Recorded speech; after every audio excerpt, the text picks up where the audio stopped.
Good morning, good afternoon, and good evening, depending on where you are watching us from across the nations of the world. If you are watching, kindly subscribe to this YouTube channel, on notifications, drop your comments, hit the like button, and share with others. And watch our previous videos for more interviews and updates. This morning, Ohanaeze Ndigbo is demanding 10 trillion for the federal government for them to forget the BiAFRA once and for all. What do you have to say about that? Thank you, Mr. William, for that wonderful question. I feel, to me, the problem of the Igbos are the Igbo leaders themselves, because no person in the world will come out and sell out their struggle. Nobody will come out and sell out their ideology. Nobody who believes in this struggle, the race, is like coming out to sell your family inheritance, coming out to sell your family rights. Now, if peradventure, where would the person now fall back to if eventually you sold out your family properties and land? Ohanaeze Ndigbo has always been a betrayer. Ohanaeze Ndigbo, these are set of people who has always betrayed the Igbo struggled. Now, I am not surprised for them to come out this time and make a huge amount demands from federal government, just because of their own selfish interests. Mazi Nnamdi has been incarcerated for 3.5 years, and Ohanaeze is not coming out to champion the release of Mazi Nnamdi. Rather, they are coming out to tell the federal government that give us a certain amount of money, then Biafra would be a forgotten thing. I think for me, at this time, the Ohanaeze are proven to be an enemy of the Igbo race. Yes, they are proven to be an enemy of the Igbo race, in the sense that you want to sell out your ideology just because of a certain amount of money. You want to sell out those people who fought the Biafra war. Today, you are trying to sell their lives and their soul. Ojukwu took the people to war and made sure, and they wanted that Igbos should exit the country. Here you have some group of people coming out to tell the federal government that give us a certain amount of money, they can stop the Biafra war. They can stop the Biafra struggle and the ideology. That means Ojukwu effort was a waste to them. That means Ojukwu ideology was just a distraction. The question is, for how long can you continue to be a sellout to your people? For how long can you continue to be slaves in one Nigeria? Just of this sense, the federal government, no state in the southeastern part of the country was captured for development. The federal government excluded southeastern states for development projects. And now the same Ohanaeze Ndigbo are still coming out to take sides with the federal government. It shows the enemy of a man lies within the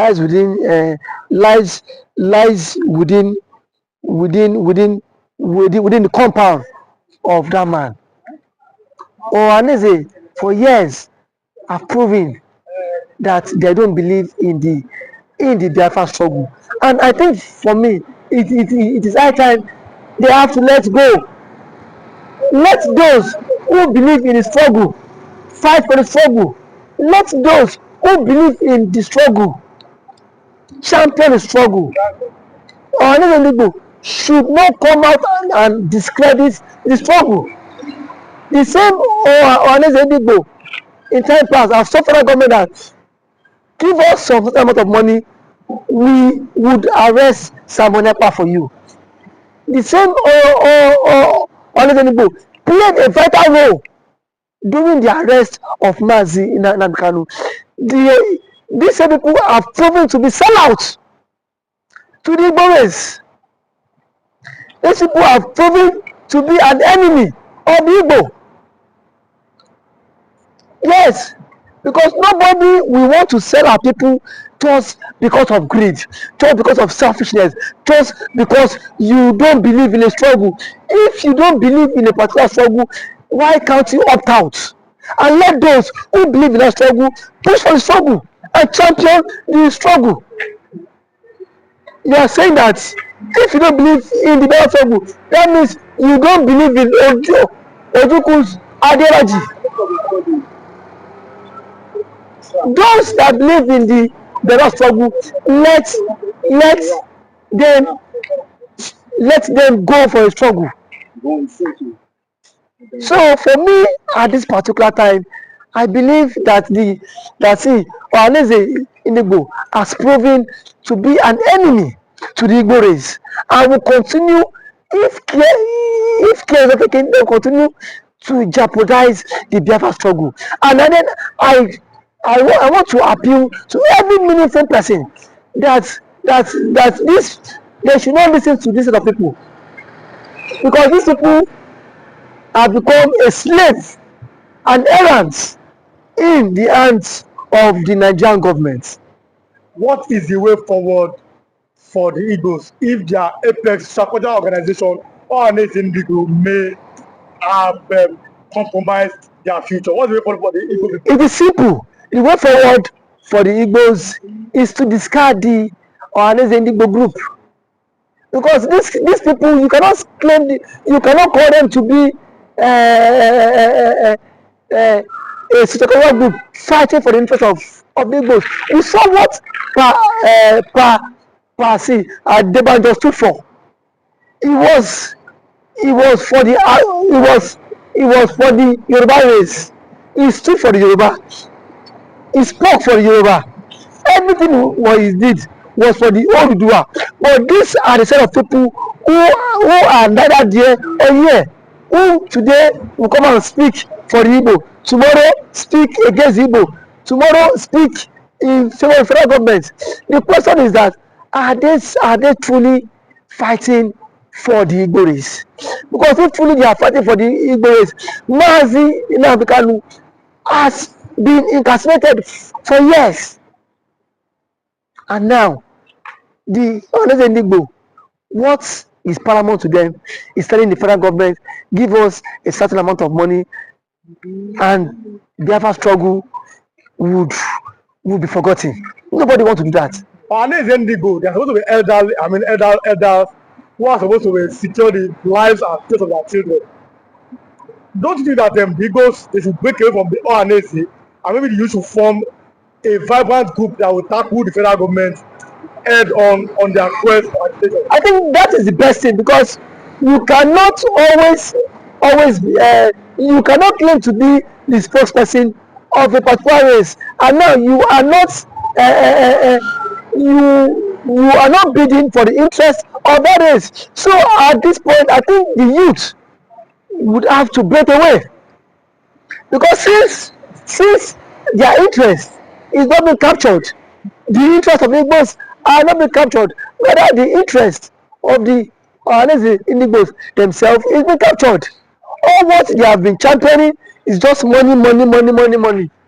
No particular ideology, no particular push that we are leaving this contraption called Nigeria. What has one Nigeria benefited the Ohanaeze Ndigbo? It has been from one anarchy to the anarchy, yet they want to continue to push for this particular age. The question is, for how long can they sustain it? You want to sell out to people because of greed and money. Why are the Ohanaeze or the Igbo leadership, why they seem to be afraid of the Fulani oligarchy in Nigeria? For me, I think these persons have become slaves to the Fulani oligarchy, because they presume that the Fulani owns Nigeria, and then Fulani will do everything possible to always bribe them to keep, for them to always silence them. And for people who believe that it is high time we break this contraption called Nigeria, we cannot believe in the ideology of one Nigeria. this same of Ohanaeze Ndigbo has a different ideology compared to the average Igbo man on the streets. An average Igbo man identity is the Biafra struggle. He is a Biafra man. But the Ohanaeze Ndigbo pays an allegiance to the federal government. So you see that they are of two different people, and they are of two different ideology and of two different perception. So for me at this point, I believe the Ohanaeze Ndigbo has proven to be a group of betrayal, a group who is bent on their own selfish interests and also making gains for themselves, not the ideology and the struggle of Biafra. Thank you so much for coming. If you like I said, if you are watching, click that like button, on notifications, drop your comment. Let's know what you think about what you just said on this video, and share with others. Also watch our previous videos for more information. Thank you so much for coming once again. Aisha Yusufu has tasked Imo State Governor, Enugu State Governor, Anambra State Governors, stop blaming government. You are the CEO of your state. You are the executive governor. Now, since you go to Abuja to collect money, then take responsibility for the insecurity in your state. What do you have to say about it? Now, thank you for that wonderful question. I think being the governor of the state, you have every power for you to make sure that you get security votes from the federal government. By so doing so, what are the governors doing with this money? Stop coming out to tell the people that there is insecurity in my state and that unknown government have been killing. The government need to take action and put an end to all this and stop apportioning blames. The people you are apportioning blames to are the people who their lives and properties are entrusted in your hand as the chief security officer of the state.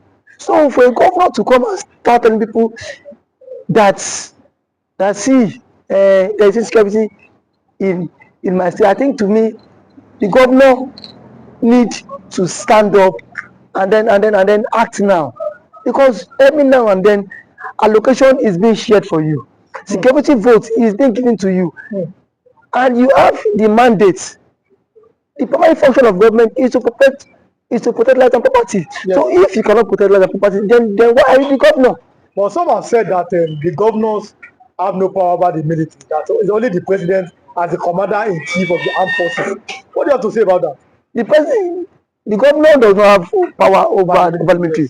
That is true. But see, the question is that can the governor summon military chiefs in their states? I mean the division's commander to sit and dialogue for a way forward. The answer is yes. So if we can do that, so indirectly it's still have power over the military. Now when it calls for security meeting, don't these guys attend in his various place? They do. So the president should not come and say that he does not have the governor should not come and say he does not have power. We still have killings in Imo State, Enugu State, and some other states. For how long can we continue in this path? The people are scared of their lives.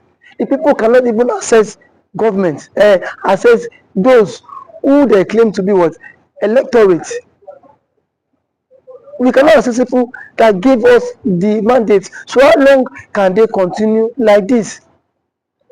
So I think the government of these states on their own, they need to up their games. You must up your games as a governor if you don't want to be sacked come 2027. But there's always been this fear that the votes of Nigerians does not count, and that is why our elected officials are acting this week. That assuming our vote is counting, they will sit up knowing that if I don't perform, no second term for me. You agree with that statement? Our vote does not count. I cannot say if our vote count or not, because I have not conducted any election. So what I'm to say is that people have lost confidence in the INEC. In the power. The reason why they've lost. You've lost confidence because so many persons have seen the case of Uzodinma when but reason best The court knows why he had to give it to him. But someone who came forth in the election was uplifted and then he came forth. So the court cited some reasons which Uzodinma became the governor. Reason best known to them. I am not in a position to speak for the court. But one thing is that INEC need to be the trust of Nigerians again. You saw what happened in last election. As allegedly reports, the result was changed in the RF quarter. So I don't know how true that allegation is, but see, it has been going viral. So these are things INEC need to repose that confidence in the average Nigerian, and for the governors too. How much is being given to you on a monthly basis? If you get money on a monthly basis, then why don't you make sure that these people who gave you the mandate to protect them, you can as well protect them too? Because the people cannot always be one-sided every time. The people need to benefit from dividends of democracy. And when they have to benefit from the dividends of democracy, is by what? By inclusive governance. The people need to feel the government impact. Not every time you come on here and say government has attacked the people, you come and start creating fear. These governments are even creating fear in the life of the ordinary man. We've seen the governor of Enugu State who has declared that Monday is no longer a sit-at-home in Enugu State. People are saying that you are seeing that as because you're the governor. Can you come and secure our lives? I mean, the other people, because you see this sit-at-home every Monday. Some are doing it maybe out of respect for Nnamdi Kanu, but some are doing it out of fear. It is two ways. People are telling the governor, please find a way to secure that. Police cannot be everywhere. What do you think? Because sit at home every Monday, it might be affecting the economic activities in the southeast. What do you think that the governor can do, or the governors in the southeast can do? Thank you very much. I think sit at home every Monday is a commensurate to honor the Mazi Nnamdi Kanu, who has been in incarceration for 4 years now and still counting. But what I want to say is that when there is a conflict in the land, the president himself needs to address this issue of Kanu. Let Kanu issue be settled out of court. If what Kanu is the son of the president, as a son, you can go, you can have a different view or different ideology and philosophy from what your father had. But why can't you, as a father, have you reached out to Kanu himself? And what I felt that the president ought to have done was, why Kanu was in decision, go and meet, let them bring Kanu to you, DSS. Sit down with Kanu, have a round table discussion with him. But do you think that's possible? Because we saw Buhari could not freedom. Buhari is different. See, So, these are two different people. Yes. If you want, the security apparatus cannot be everywhere. And these guys are what? Overstretched. Yes. These guys are also overstretched. So the president is the father of the nation. Yes. Since the president is the father of the nation, he should at least reach out to this guy, even to the Ohanaeze Ndigbo. Whenever he will want to invite some Igbo politicians and some Igbo stakeholders to sit on a round table and discuss with Kanu. You have conditions, give him the conditions. Send it to him. Because you see, this is the only way this thing about marginalization can stop. And the truth of our matter is that the Igbos are heavily marginalized in the country. And that is what, and that has bred a whole lot. But do you think that giving them an opportunity, or yes, that's an opportunity, or finding a way, a consensus in 1999, Nigeria had a consensus on making a Yoruba man a president. In 2007, Nigeria had another consensus to make another man to be president. Do you think that Nigeria finding a way or making a consensus to make Ndigbo the president is going to make that marginalization or the agitations go down in the south. Making Ndigbo be the president would at least work to some extent. It will help this issue of marginalization reduce a very long way, because if the Igbo man is the president, Peter Obi, you will not watch Peter Obi allowing Mazi Kanu to languish in detention, even if, because yes, that is his brother from his tribe. They are from same tribe. No, so why was Sonegbo released? It was let's go. Yes. So to some extent, it will help a long way. And as an Igbo man, he will speak in the language that the Igbos. Now I am one of the sons. Yes. You don't have any right to agitate. Yes. So that will help them. It will go a very long way for them too. So I'm letting you go. I think we have like 1 minute. Okay. Now, Southeastern Governors Forum. What should be their next step? Southeastern Governors Forum should at least make moves to meet with the presidents. Yes. To put an end to all this. That is the only way. Because if there's no end to all this, all we hear is killing. And then we are not in support of all this killing. It is not good for the future of the country. It's not good for the future of the country. Okay, thanks for coming. Thank you for having me.